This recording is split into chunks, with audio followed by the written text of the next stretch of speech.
Hello दोस्तों, सुनो कहानी में आपका स्वागत है।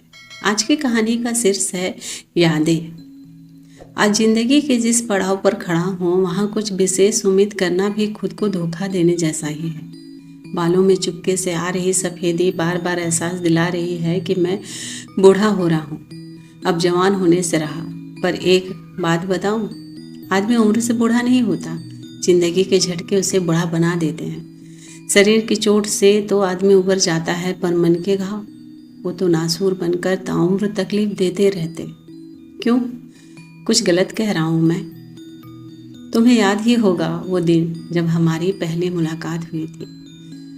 बरसने को तैयार मेघ, तेज हवा और शाम का वक्त। दादर सर्कल के एक बस स्टॉप पर 502 नंबर बस का इंतजार कर रहा। पर बस ये तुम्हारी तरफ ध्यान चला गया था मेरा।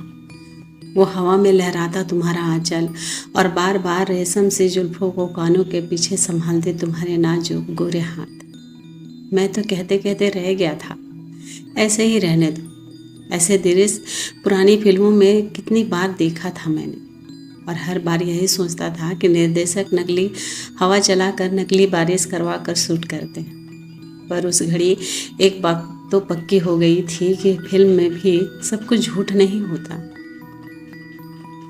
इसी बीच 502 नंबर बस आ गई थी और हम दोनों इतनी तेज़ी से बढ़ चढ़ गए थे मानो वो आखिरी बस हो। और संयोग देखो, सीट भी साथ साथ मिली थी। मैं तो सपने संजोने लगा था। खुद को किसी फिल्मी हीरो से कम नहीं समझ रहा था। ऐसा लग रहा था जैसे वो बस मेरे लिए ही चलाई जा रही हो। मानो मैं अभी उठकर गाने लगूंगा, तभी जोर से बिजली कड़की थी और मुंबई की बारिश शुरू हो गई थी। मेरे सपनों को जैसे ब्रेक लग गया था। डर कर तुमने आंखें बंद कर ली थी। वासी कब आ गया पता ही नहीं चला था। सड़कों पर पानी भर गया था। आज हैरान होता हूँ कि बिना जान पहचान के कैसे मैंने छाता खोलते ही कहा था, आ जाओ, मैं आगे तक छोड़ देता हूँ, और तुमने जरा सी ना नुकुर के बाद हाँ कर दी थी। सेक्टर 13 तक पहुँचते पहुँचते मैंने 2-4 ज़रूरी बातें कर ली थी। मसालन तुम्हारा नाम, नौकरी, फ़ोन नंबर, कुछ मुलाकातों में ही मुझे अपनी मंजिल दिखने लगी थी। अजीब सा एहसास था वो। एक दिन कांच की तरह बिखर गया। उस दिन मंदिर में माथा टेकने के बाद तुम्हें मिलने आया था मैं। कितने ही दिनों से एक पंक्ति बोलने का अभ्यास कर रहा था। शीशे के सामने जब वो पंक्ति बोलता तो बरबस होठों पर मुस्कान आ जाती और तुम्हारी तस्वीर मेरे आंखों के सामने तैर जाती। पर इतना अभ्यास करने के बाद भी उस दिन मैं कितना नर्वस था। कितनी मुश्किल से मैंने कहा था, नीरू, मैं तुमसे प्यार करता हूँ और शादी करना चाहता हूँ। वो कुछ क्षणों की खामोशी कितनी असहनीय थी।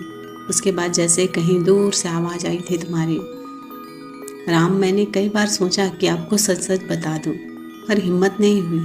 मैं शादी नहीं करूँगी कभी।